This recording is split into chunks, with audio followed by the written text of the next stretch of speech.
लगा मैं। हाँ, इतना आनंद बरस रहा भोले बाबा, इतना मगन है वाह। अब हमारी बारात चल रही, वो तो बारात सब नकली थी, वो हमारे साथी नहीं थे, वो मतलब के साथी थे, आगे निकल गए। अरे पक्के साथी हमारे ये हैं जो साथ में चल रहे हैं। बारात जब चली तो भाई विमान वाले देवता पहले पहुंच गए महाराज हिमांचल के वहां। तो गांव भर के लोग, माताएं बहनें, ये आज भी नियम है परिचित, ये नियम आज भी चल रहा है। जब किसी की बारात आवे तो दूल्हा देखे के लिए माताएं बहनें, छोट छोट लड़का आगे पहुंच जाते हैं। कोई कहता हम जीजा को देखावें, कोई कहता हमारे फूफा हैं, कोई कहता चलो दूल्हे राजा को देखा जाए। तो भाई भीड़ लगी हुई है। तो सबसे पहले विमान किसका पहुंचा? विष्णु जी का। जब विष्णु भगवान को सुंदर विमान पर बैठे देखकर नर नारी विचार करने लगे, सबसे आगे यही आने की दूल्हा यही है। विष्णु भगवान को जैसे देखा तो नर नारी इतना प्रसन्न हुए, कहा वारे महाराज हिमांचल, अपनी बिटिया का विवाह तो बहुत सुंदर राजकुमार के साथ में कर रहे हैं, कितना सुंदर दूल्हा है। लेकिन लोगन को चैन नहीं पड़ी। एक दो लोग पास में आए, बोले सरकार नाराज न हो तो एक बात कहूँ। विष्णु भगवान बोले कहो। कहा क्या दूल्हे राजा आप ही हैं? तो विष्णु भगवान बोले ना ना, हम नहीं हैं, दूल्हे राजा पीछे आ रहे हैं। अब वहां के लोग सोच रहे हैं जब बाराती इतने सुंदर तो दूल्हा कितना सुंदर होगा। अब उसके बाद ब्रह्मा जी का विमान, ब्रह्मा जी को देखे तो भाई ब्रह्मा जी के अंदर एक जादू है। ब्रह्मा जी के अंदर जादू ये है, ब्रह्मा जी अपना शरीर स्वयं बदल लेते हैं। भाई सरस्वती माता के ऊपर प्रसन्न हुए तो ब्रह्मा जी ने कितना सुंदर स्वरूप बनाया था, 16 वर्ष के कुमार बन गए। तो ब्रह्मा जी भी देखने सुंदर विमान पर बैठे तो लोग बोले हाँ वो नहीं, ये है दूल्हे राजा। ब्रह्मा जी के पास आए, महाराज आप ही दूल्हे राजा हैं? ना ना हम नहीं हैं, हमसे पीछे। अब लोग सोच रहे पक्का दूल्हा इतना सुंदर है कि हमारे नगर में किसी का ऐसा दामाद नहीं होगा। उसके पीछे कौन है? इंद्र। और इंद्र भी देवताओं का राजा है, बहुत सुंदर इंद्र है। इंद्र को जैसे देखा लोग बोले बस बस यही है दूल्हे राजा। इंद्र के पास गए, महाराज आप हैं दूल्हे राजा? ना हम नहीं, वो पीछे हैं। अब एक दूसरे से पूछ रहे हैं, दूल्हे का भी पता नहीं। और उधर महाराज हिमांचल की व्यवस्था जारी है। मिलने जाते हैं ना स्वागत करने के लिए, सब लोग पहुंच गए स्वागत करने के लिए। माला लेके महाराज हिमांचल पहुंचे। छोटे छोटे बच्चे पहुंचे कि अभी दूल्हे का दर्शन नहीं हुआ। चुड़ैल भूत नाचते गाते डमरू बजाते हुए चले आ रहे हैं। और जैसे देखा है गांव के छोटे छोटे लड़का, बारात को देखा कि कोई का केवल रुंडे तोड़ता जा रहा, पैर एको नहीं है, किसी के शरीर में सब मुखे मुख हैं, किसी के शरीर में सब आंखें हैं, किसी के आंखें मुख कुछ नहीं, किसी के हाथे हाथ, किसी के हाथ ही नहीं है। लड़का बच्चा भगे और मैया के पास जाए के रोने लगे, माँ बंद करो दरवाजा। बोले क्यों? दूल्हा को देखा नहीं? अरे कहा बारात नहीं, भूतों की जमात आई है, ये बारात नहीं है माँ, जल्दी से दरवाजा बंद करो, नहीं तो आज पूरा नगर के बाल बच्चे सब मर जाएंगे। वहाँ कोई बाराती नहीं, सब भूत प्रेत आए हैं। लड़का बच्चा जो देखे दूल्हा गए थे वो इतना स्पीड में सब भगे हैं, वहाँ कोई नहीं बचा। महाराज हिमांचल ने जब देखा नारद से पूछा कौन है दूल्हे राजा? कहा यही जो नंदी पर बैठे आ रहे हैं, मुख है पीछे और पीठ आगे। अगर आजकल ऐसा हो जाए तो क्या होगा? अब समय मिलेगा तो एक कथा आपको सुनाएंगे। अहिल्या के विवाह में यही हुआ था। अहिल्या का जब विवाह हुआ था तो अहिल्या का विवाह अहिल्या अकेली और दुल्हा दुई दुई आए अहिल्या के साथ विवाह करने। ये चरित्र जरूर सुनाएंगे भक्तों। आजकल यदि ऐसा हो जाए तो पिताजी यही सोचेंगे अब जो हुआ नुकसान वो हो गया, ऐसा करो इनको यहाँ से भगाओ भगाओ सबको, हम विवाह नहीं करेंगे। लेकिन नारद जी बिचमनिया हैं और बीच वाला जो होता है अगर बढ़िया सफलता मिल गई तब तो जय जयकार, और अगर एक तरफ से थोड़ा गलती हो गई तो जिंदगी भर सुनो। हम तो एक दो विवाह करवाए हैं तो ये मानिएगा वहां से नाता टूट गया। सच कह रहा हूं मंच पर बैठ के, झूठी बात नहीं। सगे रिश्तेदार हैं, कोई दूर के नहीं। अपनी सगी भांजी का विवाह हमने करवाया और जहाँ पे विवाह करवाया वो बहुत पहले से हमारे परम मित्र थे।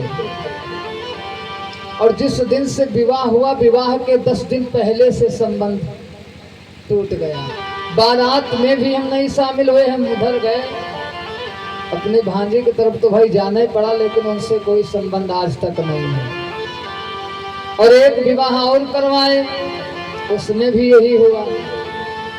तो हम कान पकड़ लिए कि विवाह न कराओ, ज्यादा अच्छी बात। लेकिन फिर मन में विचार आता है कि चिलवन के मारे का कथरी छोड़ दी जाए।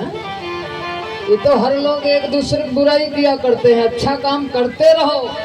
यदि कोई गरीब परिवार में बिटिया का विवाह हो रहा, 2-4 बातें झूठा बोलना पड़े, खूब झूठ बोलो, कोई पाप नहीं। किसी की जान बच रही हो, खूब झूठ बोलो, कोई पाप नहीं। नारद बाबा बीच में पड़े, महाराज हिमांचल से बोले, कहा यही है दूल्हे राजा रे? कहा ये मैना रानी आरती की थाल लिए खड़ी है कि अपने दामाद की आरती उतारूंगी। आरती की थाल छूट गई, हाथ से गिर गई। मैना रानी कहने लगी, अरे नारद, हमने तुम्हारा क्या बिगाड़ा जो बसते हुए भवन को तुमने उजाड़ कर दिया? हमारी बिटिया 16 वर्ष की है और इस 80 साल के बुढ़े के साथ जाएगी। हमारी पुत्री के तो कर्म में कुछ आगी लगी थी जो ऐसा वर मिला। नारद जी ने समझाया, परेशान मत हो। अरे तुम्हें मालूम नहीं, ये देव के देव महादेव हैं, परेशान होने की जरूरत नहीं है। भक्तों विचार करिए, भाई नारद के बात पर विश्वास हुआ। अब भोले बाबा सोच रहे हैं कि मैना को विश्वास कैसे दिलाया जाए। अभी तो हमारा दूसरा रूप देख रहे हैं, असली रूप भगवान शंकर का क्या है। कर्पूर गौरम करुणावतारम, जय जय। भगवान शंकर का असली रूप क्या है? कर्पूर गौरम, कपूर से भी ज्यादा गोरे हैं भगवान भोलेनाथ। करुणा के अवतार हैं भगवान शंकर, संसार के सार हैं भगवान शंकर। और जानते हो, जिनके गले में भुजगेंद्र हारम, सर्पों का हार जो धारण किए हुए हैं, ऐसे हमारे भोले बाबा हैं।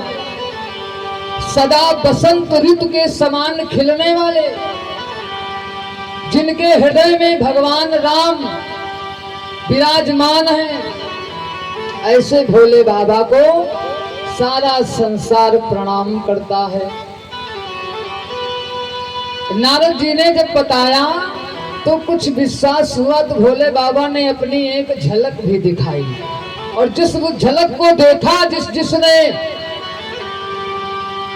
उसको प्रेम बढ़ गया। ये कोई साधारण नहीं है भाई। समय आया, द्वार 4 हुआ, सब भोजन करने गए। शुक्र शनिचर को बिठाया गया, तो जितना भोजन महाराज हिमांचल के वहां बना था, शुक्र शनिचर सब खा गए। जब सारा भोजन खत्म हो गया तो मैना रानी आई और कहती हैं, अब तो सब खत्म हो गया, आप कुछ और चाहिए? बोले और ले आओ, और ले आओ। तो मैना रानी कह रहे हैं, ऐसा करो हम है खाए ले, और तो कुछ बचा नहीं है, और कुछ नहीं है।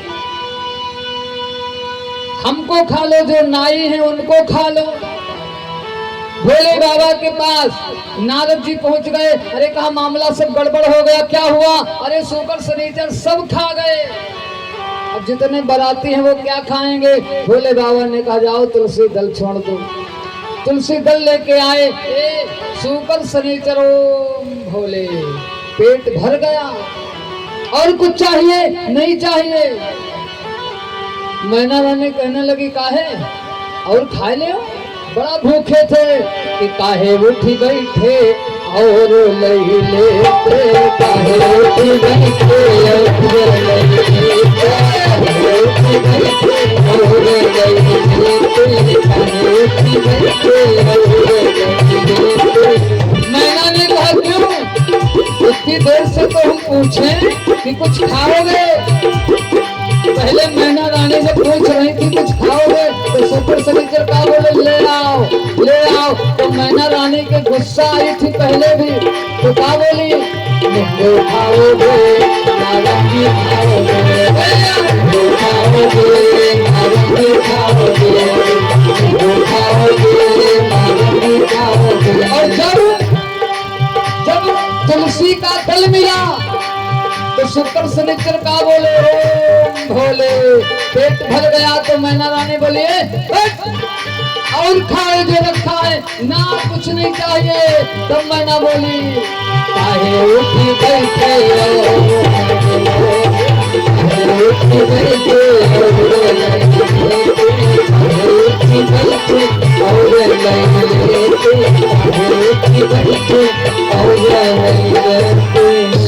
जैसे मैना रानी ने कहा शुक्र शनिचर भगे। साइड में बारातियों का स्वागत सम्मान हुआ। और जब दूल्हे राजा मंडप के नीचे पहुंचे, सुंदर विवाह हुआ। नेग लेने के लिए नौनिया आगे बढ़ी। जब नौनिया आगे बढ़ी नेग लेने के लिए, भोले बाबा से कहती महाराज हमें रात भर हो गया नेग नहीं मिला। तो भोले बाबा ने कहा नेग का उतनी दूर हम दे आके पास में आओ थोड़ा। तो भाई पास में आए। जब नौनिया पास में आई तो कालिया नाग फुफकार ऐसा मारी, नौनिया 2-4 कदम पीछे बढ़ गई। अरे महाराज ऐसा ना करो, कुछ देना हो तो दे दो। तो भोले बाबा ने थोड़ी भभूति उठाई और दे दिया, ले जाओ। तो नौन कहने लगी महाराज 10 दिन हो गए इतना परिश्रम किया और ये राख दे रहे, इससे क्या होगा? अरे ले जाओ, घर में जाए करके देखना।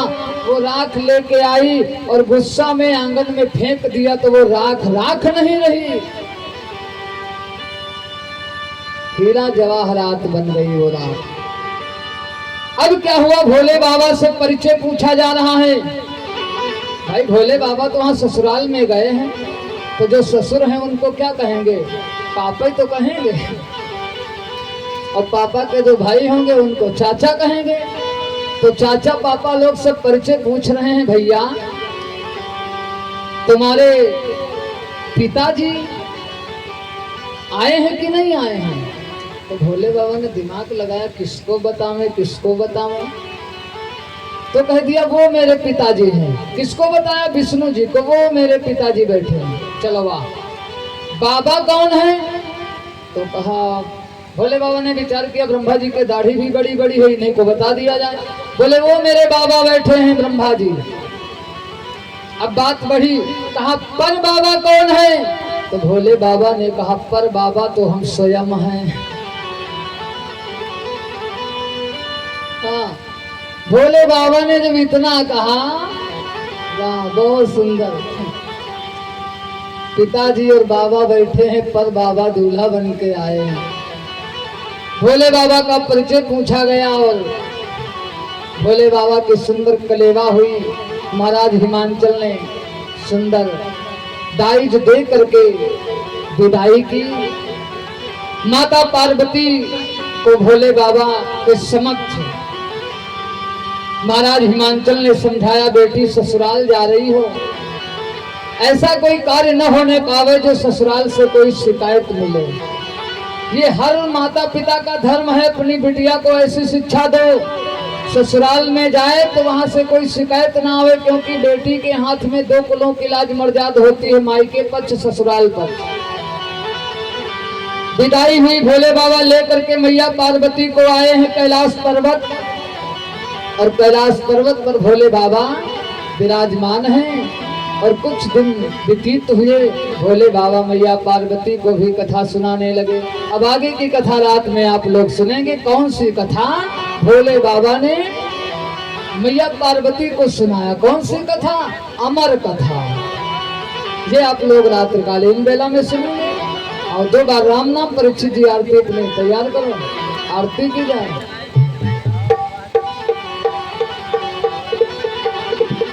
चलो अच्छा, एक लाइन सुनाई दे रहा है ना।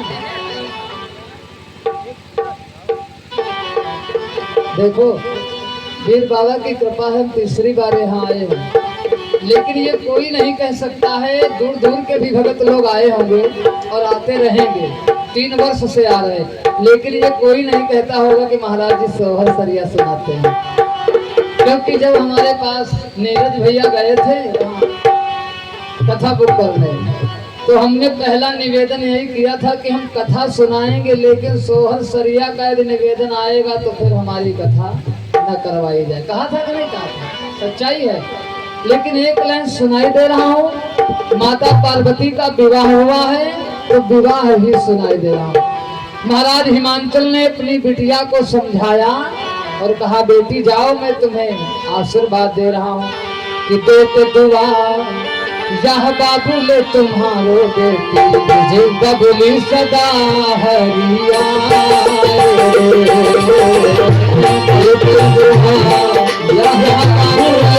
तुम्हारो बबुली सदा हरिया।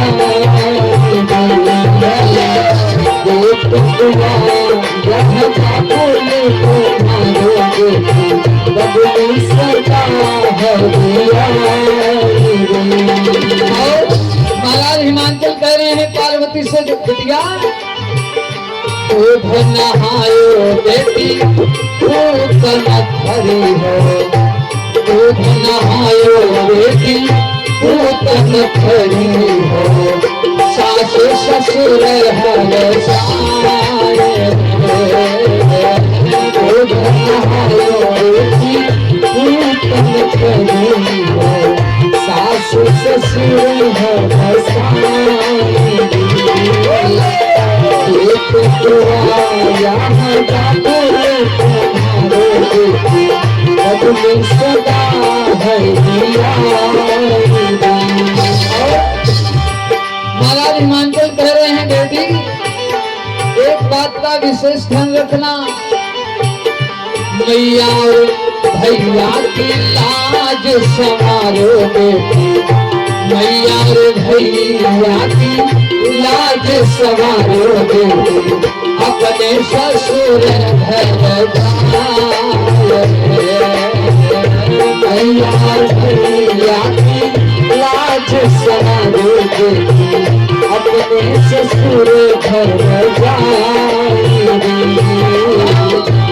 एक दुआ यहाँ बाबुले तुम्हारो बेटी, बबुली सदा हरिया। एक दुआ यहाँ बाबुले तुम्हारो बेटी, बबुली सदा हरिया।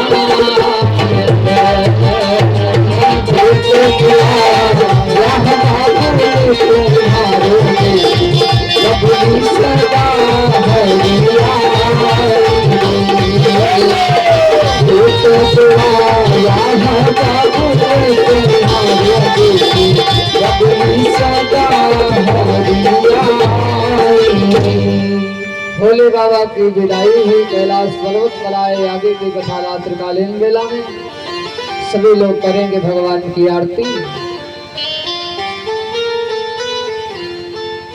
खड़े हो जाओ सभी।